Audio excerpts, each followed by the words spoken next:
What's up? It's your boy Carcino here, and let's talk about it.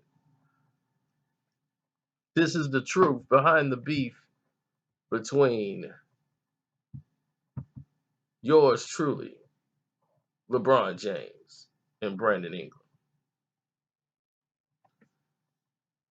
LeBron loved Brandon Ingram before he became a Laker. Brandon Ingram came up and talked to him. As soon as he came there, he was one of the first people who wanted to come in and meet LeBron, was a big fan of him. When he practiced, Brandon Ingram showed the most promise. Watching Brandon Ingram play with the rest of the Lakers was like, wow, this guy's no joke. He's no joke. He's somebody to pay attention to. He's making things happen out there. We must pay attention to Brandon Ingram. Now, with that being said, something happened along the way. As it normally always does. Something happened.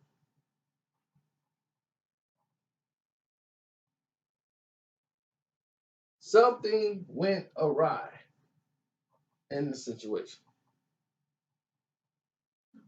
That night in Los Angeles against the Houston Rockets, which was supposed to be a big game between friends, LeBron, Melo's return, the Banana Boat crew getting back together, and all of it got disrupted.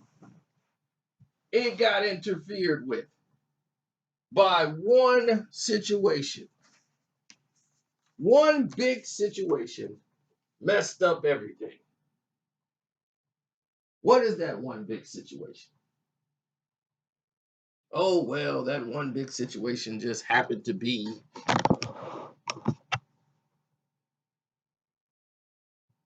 the only big situation it was. The frustration of Brandon Ingram. He blew up in showdown. Now, Rondo, we know, has a very small temper. But in the development of Brandon Ingram, Rondo has been very influential. He's been the voice and the leader of the team, not LeBron James. LeBron has been the propaganda piece to being the leader of the Los Angeles Lakers. But Rondo is the one that sends the commands and everybody else follows. That's been his responsibility on the team and the role as the older head on the team. Now, when this incident took place, and you have Rondo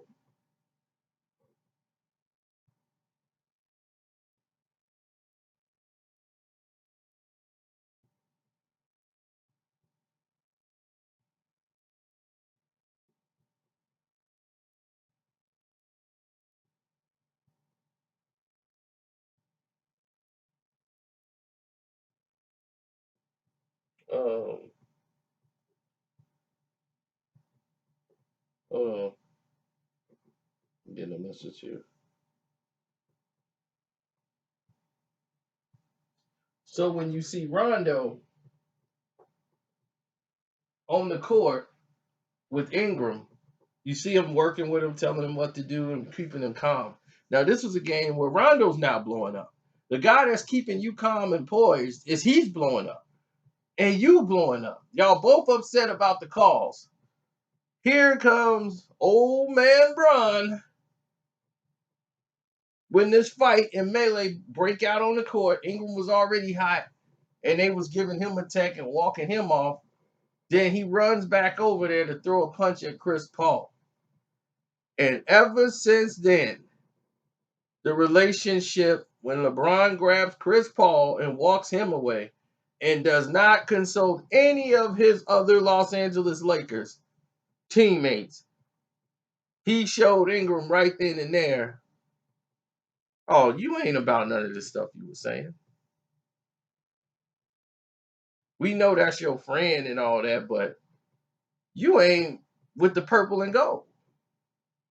You are showing right now your allegiance is to your friend over your team. And that's a hard situation, even for LeBron. That's a very difficult situation, even for LeBron James, because he's in a bad spot.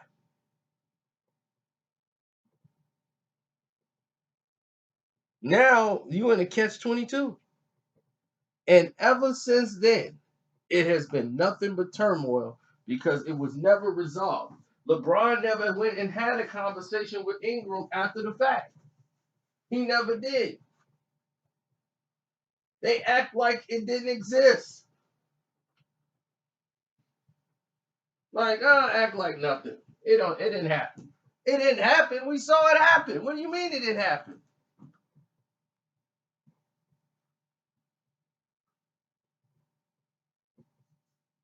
So with that whole blow up, then came the November game when we saw the frustrations that's been happening. Ingram posting up and he want the ball and LeBron won't give it to him.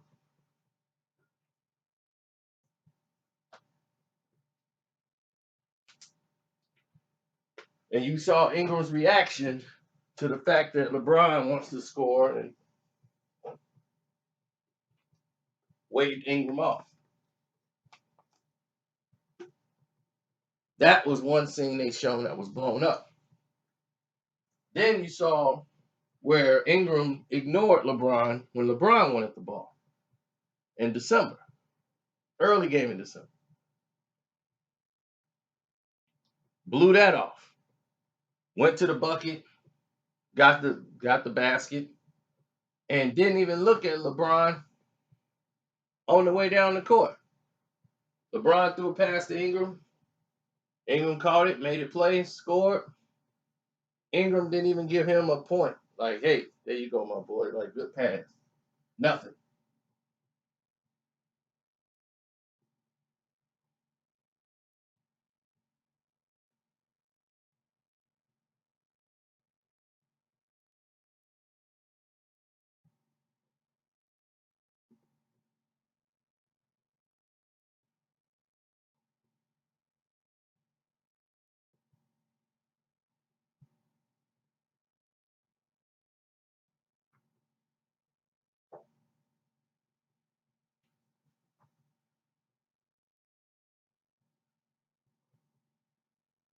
So the world is a different place when it comes to the basketball world.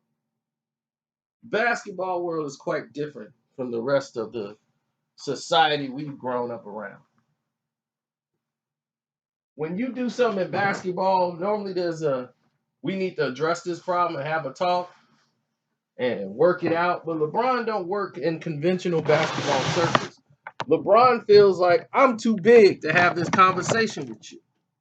So they never had this conversation. Ingram feels that LeBron disrespected Rondo, and he only had this conversation with Rondo. And Rondo said, hey, we passed that. Let that go, youngin.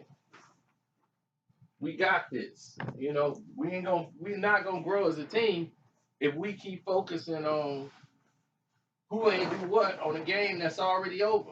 We can't play that game again. We're ahead of them right now.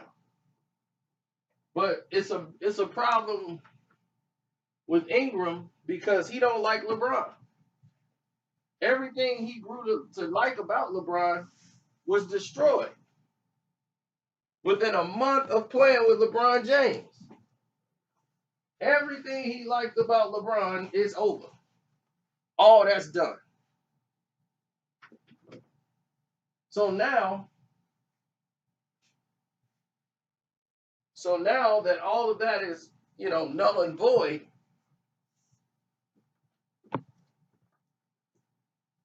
you're facing a situation in which, wow, that's terrible. Look what happened to LeBron now. Now everybody over there is fighting. For what? Because LeBron is not going, you're not going to win the argument if you Brandon Ingram. You're Brandon Ingram, he's LeBron James. You're gonna lose. You know, a person like myself gonna know that you're right and you were sticking up for your teammate. But when the teammate you sticking up for ain't sticking up for himself, because he understands the boat he in and he understands this game, they don't realize this is why Brandon Ingram can't function well. He doesn't like LeBron, mainly because his game is affected mostly by LeBron. LeBron is in the spots Ingram needs to be in. When Ingram was on the court without LeBron, his numbers and productivity was up double. Now, why is that the case? Now you got the media acting like Brandon Ingram is a bum. And failing to mention the fact that when LeBron's not in the game, he's doing well.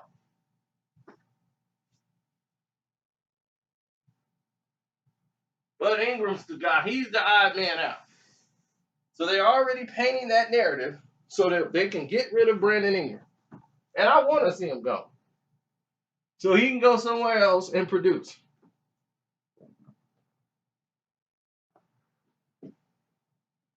He would go great with the Detroit Pistons.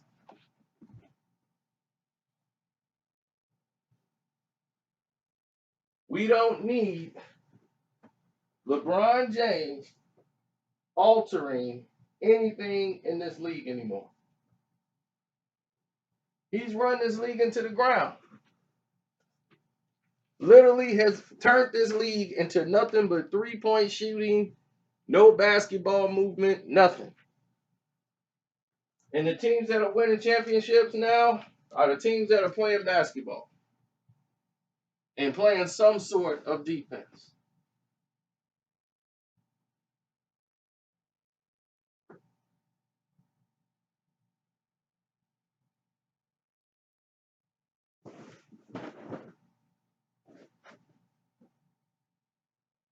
So when they brought up the fact in the trade season, when they were thinking of trading Brandon Ingram, first, Kyle Kuzma was on the trading block.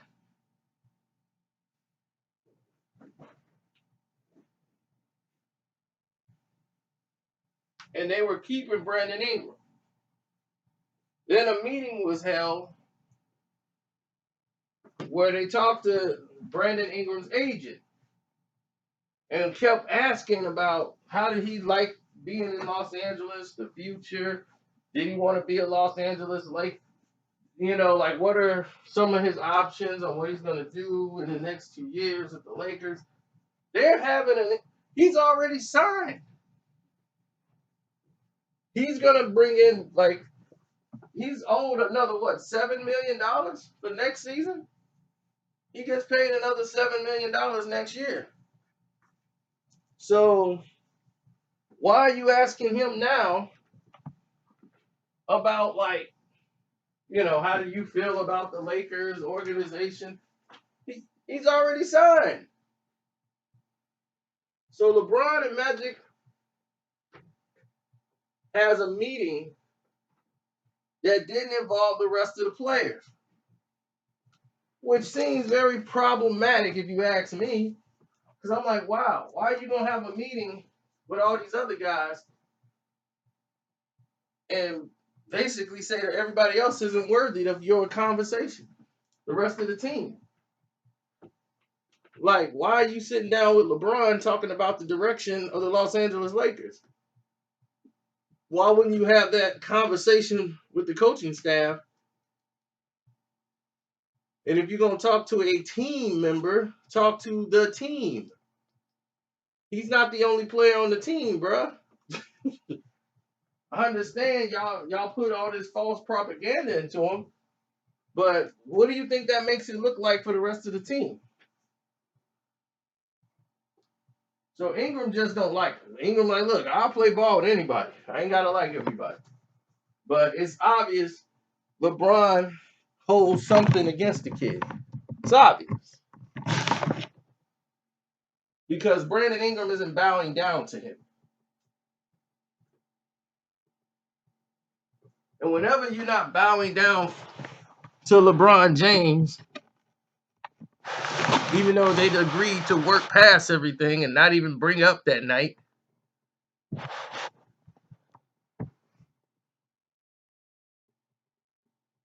LeBron has shown his bitterness in games.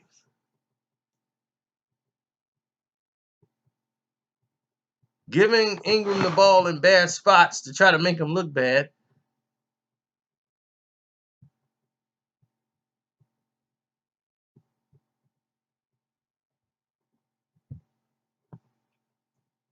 He subbed Brandon Ingram out of a game and blamed it on the coach.